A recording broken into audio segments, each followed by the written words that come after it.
গাজা ও প্যালেস্টাইনে বর্তমানে যে অপ্রতিম ঘটনা ঘটছে সেটার প্রসঙ্গে মনোযোগ দিয়ে শুনুন।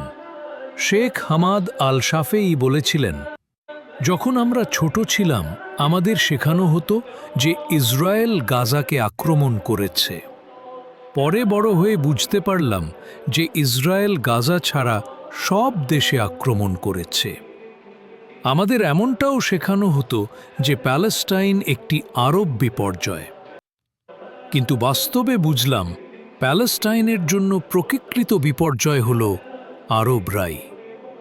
আমার একজন ভালো বন্ধু শেখ আলা ইনস্টাগ্রামে এখন এটা জানিয়েছেন এবং আমি তার পাশে আছি।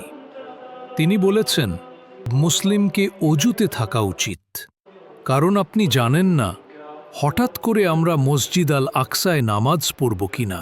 সুবহানাল্লাহ। আমি গাজা থেকে আসা একজন প্যালেস্টিনি। আমার মা এখন গাজায় তার পরিবারের কাছে বেড়াতে গেছেন, যেখানে তারা ধারাবাহিক হামলার মধ্যে আছে। কিন্তু আমি আন্তরিকভাবে এবং যতটা কষ্ট দিলেও বলছি, আমি সত্যিই বিশ্বাস করি যে প্রতিটি সৎ মুসলিম ও প্যালেস্টিনি আমাদের প্রজন্মে প্যালেস্টাইন মুক্ত দেখতে চাইলে তার মাকে 10-12 হারাতে প্রস্তুত। ইনশাআল্লাহ। প্যালেস্টাইনকে আপনার দোয়ায় রাখুন, গাজাকেও আপনার দোয়ায় রাখুন।